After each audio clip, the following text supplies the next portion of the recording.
ओम श्री गणेशाय नमः। नंदी बोले, अरे दुर्बुद्धि दक्ष, तुझे शिव के तत्वों का बिल्कुल ज्ञान नहीं है, अतः तूने शिव के पार्षदों को व्यर्थ ही शाप दिया है। अहंकारी दक्ष, जिनके चित्त में दुष्टता भरी है, उन भृगु आदि ने भी महाप्रभु महेश्वर का मजाक किया है। अतः यहाँ जो भगवान रुद्र से विमुख तुझ जैसे दुष्ट विराजमान हैं, उनको मैं रुद्र तेज के प्रभाव से ही शाप दे रहा हूँ। तुझ जैसे कर्म फल के प्रशंसक वेदवाद में फंसकर वेद के तत्व ज्ञान से शून्य हो जाएं। वे सदा भोगों में लगे रहकर स्वर्ग को ही सबसे बड़ा पुरुषार्थ मानते हुए स्वर्ग से बढ़कर दूसरी कोई वस्तु नहीं है, ऐसा कहते रहे।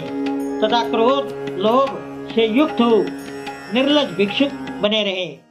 कितने ही वेद मार्ग को सामने रखकर यज्ञ कराने वाले और गरीब होंगे, सदा दान लेने में ही लगे रहेंगे।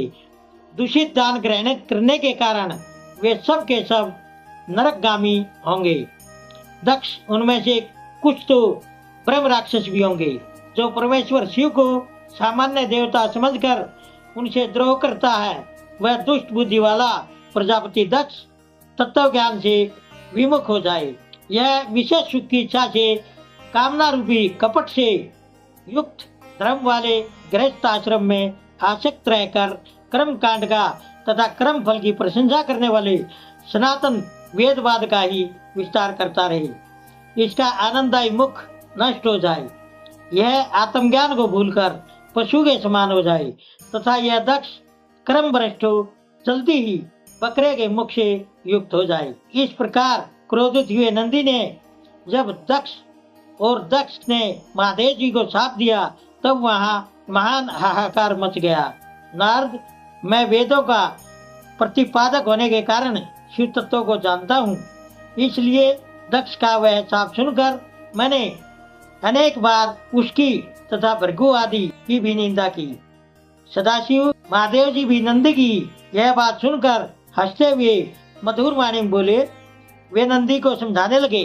सदाशिव ने कहा, नंदी मेरी बात सुनो, तुम तो परम ज्ञानी हो, तुम्हें क्रोध नहीं करना चाहिए। तुमने भ्रम से यह समझकर कि मुझे शाप दिया गया, व्यर्थ ही शाप दे डाला। वास्तव में मुझे किसी का शाप छू ही नहीं सकता, इसलिए तुम्हें उत्तेजित नहीं होना चाहिए। वेद मंत्राक्षर में और सूक्त में है, उसके प्रत्येक सूक्त में सारे देहधारियों के आत्मा विराजमान है।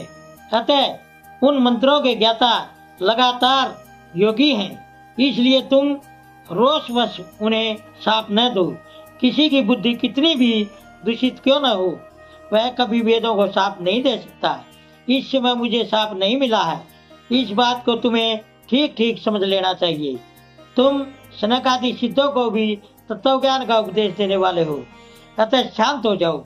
मैं ही यज्ञ हूँ, मैं ही एक क्रम हूँ, यज्ञों के अंगभूत सारे उपकरण भी मैं ही हूँ। यज्ञ की आत्मा मैं ही हूँ, यज्ञ प्राण यजमान भी मैं ही हूँ, और यज्ञ से बहिष्कृत भी मैं ही हूँ। यह कौन, तुम कौन और ये कौन, वास्तव में सब मैं ही हूँ।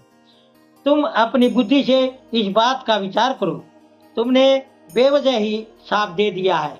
नंदी, तुम तत्वज्ञान के द्वारा ज्ञानी एवं क्रोध आदि से शून्य हो जाओ।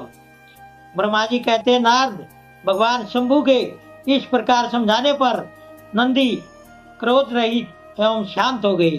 भगवान शिव भी अपने प्राण प्रिय पार्षद नंदी को जल्दी ही तत्वों का ज्ञान कराकर प्रमथ गणों के साथ वहां से खुशी खुशी अपने स्थान को चल दिए। इधर रोष से युक्त दक्ष भी ब्राह्मणों से घिरे हुए अपने स्थान को लौट गए, परंतु उनका चित्त शिवद्रोह में ही लगा रहता था। उस समय रुद्र को शाप दिए जाने की घटना का स्मरण करके दक्ष सदा महान क्रोध से भरे रहते थे। उनकी बुद्धि पर मूढ़ता छा गई थी। वे शिव के प्रति श्रद्धा को त्याग कर शिव पूजकों की बुराई करने लगे। नारद, इस प्रकार परमात्मा शंभु के साथ बुरा बर्ताव करके दक्ष ने अपनी जिस दुष्ट बुद्धि का परिचय दिया था, वह मैंने तुम्हें बता दी। अब तुम उनकी दुर्बुद्धि का हाल सुनो, मैं बता रहा हूँ। ओम नमः शिवाय। दोस्तों, सभी तरह की धार्मिक वीडियो देखने के लिए बने रहिए हमारे YouTube चैनल धार्मिक वाणी पर। धन्यवाद।